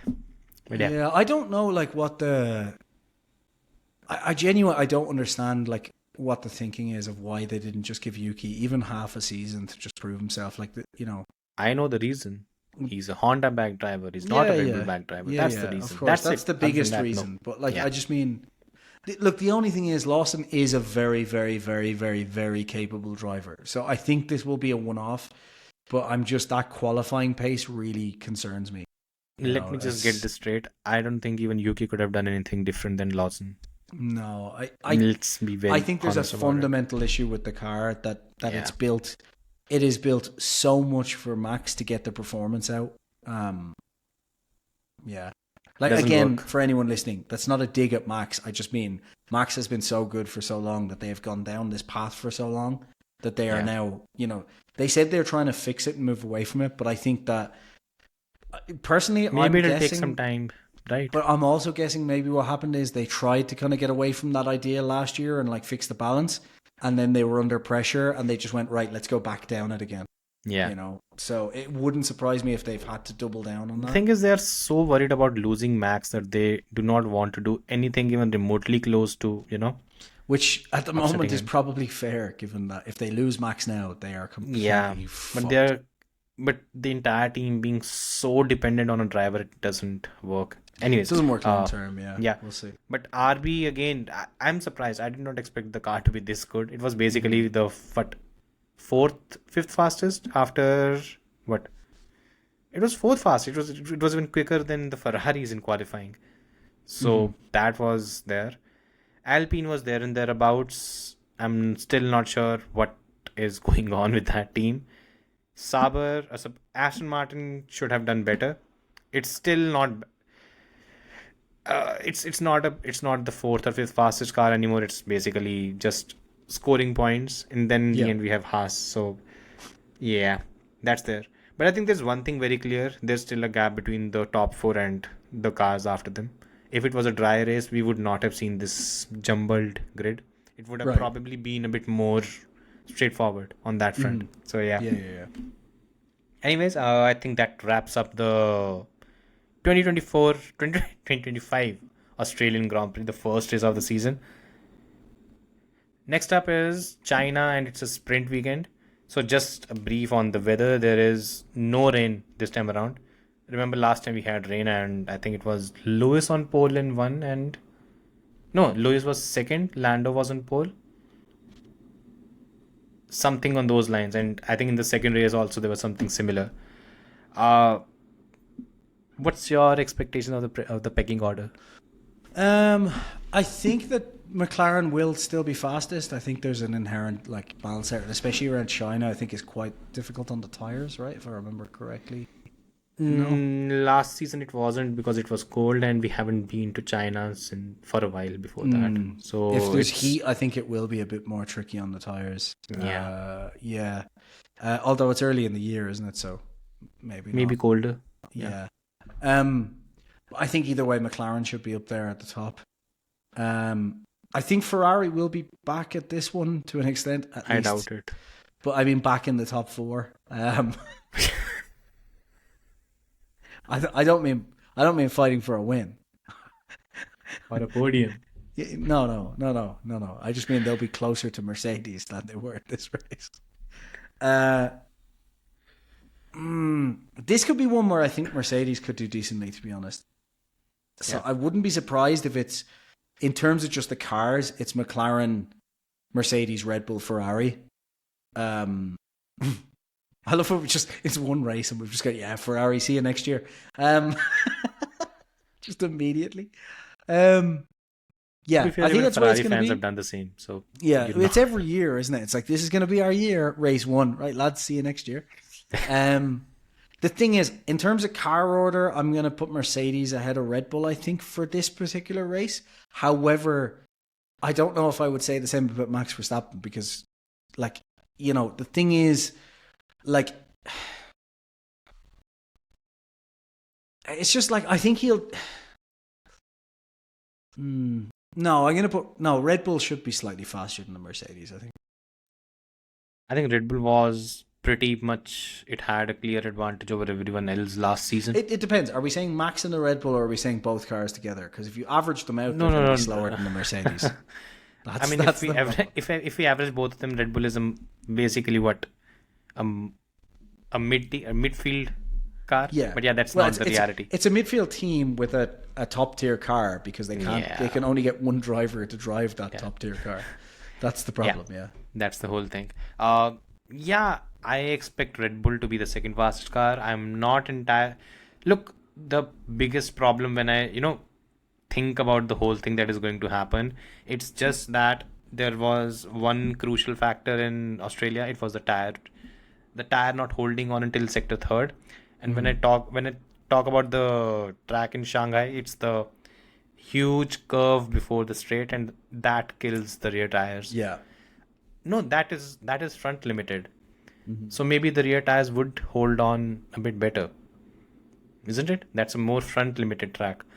Technically speaking, that might change things. I don't know. I still think this is going to be... I think those issues with the rear tires will still flare up. Because they've got a lot of it's the turns where they have to hold for a long time. There's a lot of direction changes as well. Yeah, through the middle sector. So I don't know. I think the gap could remain the same. I don't think the gap would balloon even further. No. First lap is going to be interesting, by the way. Like Jesus. Lando versus Oscar. Yeah. And with the way they've handled it in Australia, I won't be surprised if one of the drivers just it's a sprint bombs. weekend as well, right? So we've got that to deal with. Yeah. Yep. It's a similar time as well as Australia. A couple of hours later, I think. Yeah. Which means it's 1 o'clock in the morning for me. Brilliant. Amazing. 1 p.m. for me. So yeah, sprint qualifying's at 1:30 in the morning. Jesus. The sprint's It'll help 9 you PM, sleep. though. Don't worry. Yeah. That's the perfect race. Beyond top 4, I don't think anyone has any clue other than Haas being slow. Yeah. Everyone else I think idea. Williams will be the next off Probably, the pack. The reason is just I think Williams and Alpine have similarly paced cars now, personally. But I think Williams is a more competent team. So just on the historic basis of everything that team has done since 2016 at Alpine, I think that Williams is the team to win there. So yeah, I wouldn't be surprised if Williams ends. I wouldn't be surprised if Williams ends P4 in the championship. 5. No, P4. Okay. Because you're dropping Red Bull, right? Because Red Bull only have one driver and Williams have 2. So you might be right. Like if Red Bull are P4 in the championship, it's just because Max has basically optimized every single weekend. If Red Bull, I think Red Bull has not finished P4 in the championship since 2008. Yeah, I think so. Yeah. Jesus. That would be the worst result in 16 years. Because P3 was last year and they finished P3 in 2019 or something, or 2018. Yeah. 2018, 2017, 2016, 2015. Oh, where did they finish in 2014? 2015. Because that was a terrible season. They were third. Were they third, were they? They were second. Right, because that was a shambolic year for Ferrari, wasn't it? Yeah. Yeah. I think they were third in 2015, if I'm not wrong. They were fourth in 2015. Yeah. Williams was P3 in 2015. Yeah. Daniel Kvyat and Daniel Ricciardo. Yeah. That's bound to happen. 2016 they were second. 2017, 2018 they were third, right? Yeah. So and then 2019. This would be the first time in 10 years that they've finished outside the top 3 if they do that. Wow. And I think it's possible because all the other teams around them have really good driver lineups. Yeah. And Red Bull's just focused fully on Max. This could be one of those weird seasons where the car is quick enough that in Max's hands, it could win the championship. And like last season, it could win the championship and be P4 in the constructors, which would be insane. Although I have to say, I think if they're finishing P4 in the championship, I think he's losing the title. I think that's just enough off. Too big a gap. Yeah. Unless, of course, we get McLaren doing a 2008 McLaren. Or 2007 McLaren, I mean. Yeah, sorry. Yeah. Of them fighting so much that another driver... That could happen, right? That could happen. I cannot discount that. That could happen, right? And do you know what the interesting thing would be there? If that happened, it would either be Max Verstappen or one of the Mercedes drivers that I would back to do a Kimi Räikkönen, not the Ferrari guys. Just because Ferrari, and it's not because of the drivers, it's because Ferrari is Ferrari. Yeah, exactly. That would be the one situation where they're like, holy shit, we're in a title fight, and Ferrari will somehow lose it. Yeah, they'll find a way. They always do. Yeah. Anyways, predictions. Finally, let's wrap it up. Yeah. Predictions for top 3. I'm going to put Kimi Antonelli in P3 to be the youngest podium sitter. He won't be, right? Yeah, he will be. As long as he gets a podium in the top first 3 races. Win? No, and podium. Oh, yeah, that was the first podium for Max as well, yeah. Yeah. So, win and podium are up for grabs in the first 3. I don't think he's going to win in China. But if he did, it'd be fucking hilarious and spectacular. Yeah. I'm going to put Kimi Antonelli P3. I think beating George by 1 place. I'm going to put Leclerc P2. Going against everything I've just said. and I'm going to put Lando Norris P1. And if you're wondering where Piastri and Max are, I'm going to say a turn 1 crash. Yeah. I'm going to say that basically it's going to qualify P1, P2 like we did in Australia. Lando slightly ahead. I think Lando's going to try and cover one of them off. Piastri's going to try and take a lunge, and somehow it's going to end up with Max and Piastri going off. And it will be the most hilarious thing on Twitter ever, because all Max Verstappen fans have been doing for the past year is bigging up Piastri. It has changed, by the way, if you've seen. Now apparently Piastri is worse than Lance Stroll. Oh, okay, right. I mean, it changes from time to time. Yeah, it changes from day to day. Yeah, basically. But anyway, so hard to keep up. What about you? What's your prediction? Oh, More reasonable, I would imagine. Yeah, I mean, one of us has to this time because you've gone way to left field from that. Yeah. Oh, I think Lando wins. Okay. I think Max will be second. I think Leclerc will be third. And Piastri? P4. Okay. Yeah. So we've both basically written off Ferrari and then put them on the podium. I think Ferrari has pace. I think the problem for them was the cold weather and everything rain. else. As soon as it rains, look, the best, the easiest thing for me is as soon as it rains. I know I do a top 5 race predictions before the race for the website. As soon as it rains, I know 1 point at least I have always got it covered. Ferrari is going to disappoint. And every pre-race prediction, you can just go back for, I think, 3 or 4 years since I've been doing this. Whenever it rains, I've always put this and I've never been incorrect. It's 100%. Did Ferrari not have did they not have one good weather race last year? Silverstone, no. Canada, no. Where else did it race? You've picked 2 races where Leclerc ran. I mean, how many times are you even going to repeat it? But what other races? Brazil was okay, but yeah. Did he get a podium? No, he was no. P6, It was Gasly and Ocon on the podium. Remember? Yeah. Yeah. Wow. Even before that, I mean, we all remember Monaco 2022, where Leclerc had 10 to 15 second lead and they still managed to blow it. Yeah.